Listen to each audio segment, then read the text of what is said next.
आज मुन्नी बड़ी कम सब्जियां लेकर गांव में पहुंची। अरे मुन्नी 1 किलो टमाटर देना। मुन्नी टमाटर लेने के लिए जैसे ही झुकी वैसे ही वो आदमी वहाँ से गायब हो गया और टमाटर बन के मुन्नी के ठेले पे आ गया। मुन्नी ने ऊपर देखा तो उसे कोई नहीं दिखा। मुन्नी को कुछ समझ नहीं आया और सब्जी लेके वो गांव में आगे बढ़ गई। तभी दूसरा आदमी आया। अरे मुन्नी 1 किलो आलू देना। मुन्नी आलू लेने के लिए जैसे ही झुकी वो आदमी भी गायब हो गया और आलू बन के मुन्नी के ठेले पे आ गया। मुन्नी सोच में पड़ गई कि आज कोई मुझसे सब्जी क्यों नहीं ले रहा है। वो दुखी होकर घर वापस जाने लगी और रोज की तरह आज भी नीम के पेड़ के नीचे बैठ गई। मुन्नी रोज इस पेड़ के नीचे बैठ अपनी माँ को याद करती है और बहुत रोती है। आज भी वो आंखें बंद करके रोने लगी। उतने में वहाँ एक चुड़ैल आई और सारी सब्जियां उठा ली और ठेले पे एक सोने का सिक्का रख के गायब हो गई। मुन्नी ने आंखें खोली तो देखा सारी सब्जियां गायब है और उसकी जगह एक सोने का सिक्का रखा हुआ है। मुन्नी को कुछ समझ नहीं आया। वो सिक्का लेकर घर आ गई। कितना कमाया आज, या फिर खाली हाथी आ गई। हे राम, कहाँ से मनुष्य मेरे गले पड़ गई। मुन्नी ने सौतेली माँ को सोने का सिक्का दिया। वो देख माँ बड़ी खुश हो गई। चल चल अब काम पे लग जा, घर का झाड़ू लगा और वो दरवाजे के बाहर तेरा खाना रखा है वो खा के बाहर ही सो जा। बेचारी मुन्नी झाड़ू लगाया, सूखा हुआ खाना खाया और बाहर ही सो गई। कल मुन्नी को ज्यादा सब्जी दूंगी। ज्यादा सब्जी मतलब ज्यादा सोने के सिक्के और मैं जल्दी ही अमीर बन जाऊंगी। अगले दिन मुन्नी ज्यादा सब्जी वाला ठेला लेके वापस गांव की तरफ निकल गई। गांव की तरफ जाते हुए वापस वो वही नीम के पेड़ के पास आई। वहाँ बैठ के रोने लगी। उतने में वहाँ पीछे से चुड़ैल आई और ठेले पे कुछ जादू किया। अकड़म तिकड़म बना दे सब्जी खरीदने वालों को तिकड़म। और फिर चुड़ैल वहाँ से चले गई। मुन्नी ने आंखें खोली और सब्जी बेचने गांव में चले गई। आज भी वैसा ही होने लगा। मुन्नी के ठेले पे जो आता वो गायब होके सब्जी बन जाता। मुन्नी को लगा आज भी सब्जी नहीं बिकेगी। मुन्नी फिर निराश होके वापस जाने लगी। तभी उसने देखा कि सब्जी इतनी ज्यादा कैसे हो गई है। उसे ध्यान में आया कि रोज ऐसा ही हो रहा है। सब्जी बिकती नहीं है लेकिन बढ़ जाती है। कुछ तो गड़बड़ है। उसने कुछ आलू उठा के अपने थैले में डाल लिए, सोच के कि आज आलू की सब्जी बनाऊंगी, नहीं तो फिर से सब्जियां नीम के पेड़ के नीचे गायब हो जाएगी।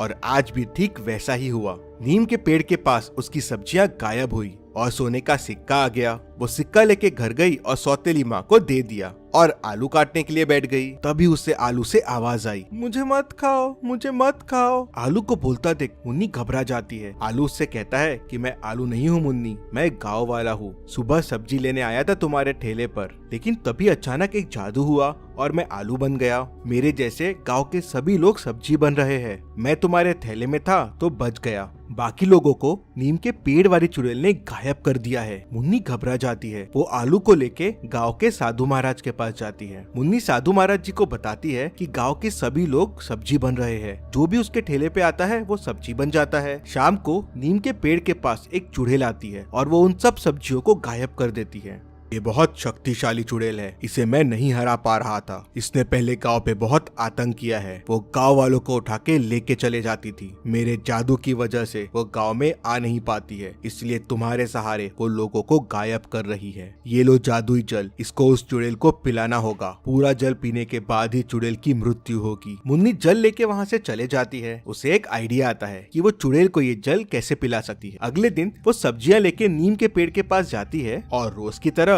चुड़ैल सब्जियों पे जादू कर देती है। लेकिन आज मुन्नी गाँव नहीं जाती। वो वहाँ से दूर जाती है और सब्जियों में बहुत सारी तीखी मिर्ची डाल देती है और शाम होते ही वापस नीम के पेड़ के पास आ जाती है। चुड़ैल आती है और सब्जियां लेके वहाँ से चले जाती है। मुन्नी उसका पीछा करती है और गुफा तक पहुँच जाती है। चुड़ैल गुफा में जाके आलू उठाती है और खा लेती है। जैसे ही आलू खाती है उसे जोरों से मिर्ची लगती है और वो चिल्लाने लगती है, मुझे बचाओ, मुझे बचाओ। मुन्नी तुरंत गुफा के अंदर जाके उससे कहती है, तुम्हें सिर्फ ये जादू ही जल बचा सकता है, लेकिन ये जल मैं तुम्हें तभी दूंगी जब तुम सारे गाँव वालों को आजाद कर दोगी। चुड़ैल मिर्च से बचने के लिए जादू करती है और सारे गाँव वालों को आजाद कर देती है। फिर मुन्नी चुड़ैल को पानी दे देती है। पानी पीते ही चुड़ैल वहाँ भस्म हो जाती है और गाँव वालों को उस चुड़ैल से मुक्ति मिल जाती है। एक समय की बात है, एक गांव के बाहर बहुत पुराना पेड़ था। उस पेड़ में एक चुड़ैल की आत्मा कैद थी। उस पेड़ के अंदर से उस चुड़ैल का हाथ बाहर आता था।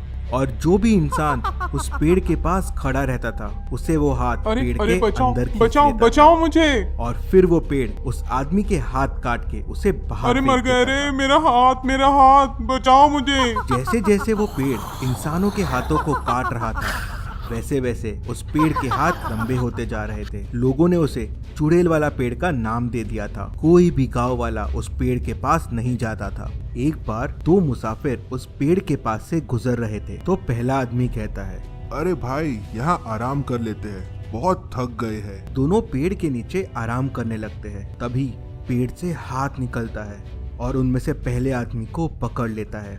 अरे भाई बचाओ मुझे, शामू बचा मुझे, इस पेड़ ने मुझे पकड़ लिया। पेड़ रामू को अंदर ले लेता है और उसके हाथ काट के उसे बाहर फेंक देता है। ये देख शामू डर जाता है और वहाँ से भागने लगता है। शामू भागते भागते गांव में घुस जाता है और उसके पीछे पीछे वो हाथ भी गांव में आ जाता है। हाथ शामू को पकड़ लेता है और पेड़ की तरफ लेके जाने लगता है। फिर पेड़ उसके भी हाथ काट के उसे बाहर फेंक देता है। अगले दिन फिर हाथ गांव में घुस जाता है। अरे मर गए रे, ये चुड़ैल वाला पेड़ फिर से आ गया। भागो रे भागो, अपनी जान बचा के भागो।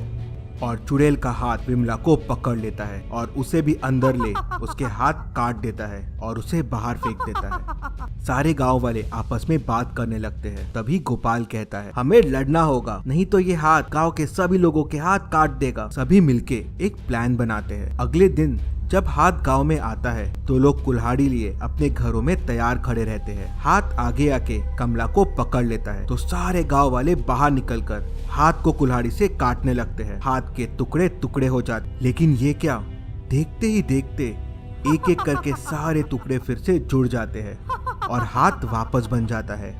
ये देख सारे गांव वाले घबरा जाते हैं और वापस अपने घरों में भागने लगते हैं। हाथ फिर कमला को भी लेके चला जाता है। वो कमला के भी हाथ काट उसे बाहर फेंक देता है। सब बहुत डर जाते हैं और मिलके साधु महाराज के पास जाते हैं। साधु महाराज हमारी मदद कीजिए, गांव में एक हाथ रोज आता है और लोगों के हाथ काट देता है। हमने उसके हाथ काटने की भी कोशिश की लेकिन उसके हाथ वापस जुड़ जाते हैं। अब हम क्या करें? वो एक शापित पेड़ है, उस पे चुड़ैल का साया है। कई साल पहले उस पेड़ के पास एक चुड़ैल रहती थी। वो गांव में आती थी और लोगों को उठा के लेके चले जाती थी। एक राजा ने उस चुड़ैल से लोगों को बचाने के लिए उसके हाथ काट दिए और उसे पेड़ पे उल्टा लटका दिया। तब से चुड़ैल की आत्मा उस पेड़ में चली गई है और वो लोगों के हाथ काट रही है। वो सबको अपने जैसा बनाना चाहती है। उससे बचने के लिए उस चुड़ैल को मुक्ति देना होगा। फिर साधु महाराज ने एक मंत्र बोला, ओम भू भू चुड़ैलाय भूतेलाय गाँव बच जाए स्वाहा। ओम भू भू चुड़ैलाय भूतेलाय गाँव बच जाए स्वाहा। उनके सामने रखे कमंडल में जादू से जल आ जाता है। साधु महाराज कहते हैं, ये जादुई जल है। इस जल को चुड़ैल वाले पेड़ पे 3 बार छिड़क देना तो पेड़ श्राप मुक्त हो जाएगा। अगले दिन एक गांव वाला हिम्मत करके जल लेके पेड़ के पास निकल पड़ता है। तभी रास्ते में पेड़ के हाथ आ जाते हैं। पेड़ के हाथ आके उस आदमी को पकड़ लेते हैं और अपने साथ लेके चले जाते हैं। कमंडल वहीं गिर जाता है। हाथ आदमी को पेड़ के पास लेके आता है और उसे भी पेड़ के अंदर लेके उसके हाथ काट देता है और उसे बाहर फेंक देता है। वो वापस गांव आ जाता है। अब गांव वालों के सामने समस्या हो जाती है कि वो जल पेड़ तक कैसे लेके जाए। तभी रामू कहता है, मेरे पास एक उपाय है। कल जल लेके पेड़ के पास मैं जाऊंगा। और साधु महाराज के पास पहुंच जाता है। वो साधु महाराज से जल लेता है। जल लेने के बाद वो कमंडल को अपने पास बांध लेता है। फिर अपने हाथ शर्ट के अंदर डाल लेता है। रामू को देख अब ऐसा लग रहा था कि उसके भी हाथ नहीं है। रामू फिर पेड़ के पास निकल पड़ता है। थोड़ी दूर में वो हाथ रामू के पास आते हैं और रुक जाते हैं। रामू थोड़ा घबरा जाता है लेकिन वो हटता नहीं, वहीं डट के खड़ा रहता है। रामू को हाथ नहीं है। देख हाथ आगे चले जाते हैं। फिर रामू तेजी से पेड़ की तरफ बढ़ने लगता है। वहां पहुंचते ही अपने हाथ बाहर निकालता है और कमंडल लेके 3 बार जल पेड़ पे छिड़क देता है। उसके छिड़कते ही पेड़ से चुड़ैल की चिल्लाने की आवाजें आने लगती है।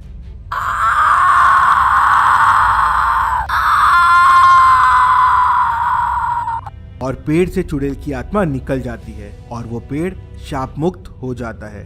सारे गांव वालों के हाथ भी वापस आ जाते हैं। खुद के हाथ देख सब गांव वाले खुश हो जाते हैं। गांव वालों को उस हाथ से आजादी मिल जाती है।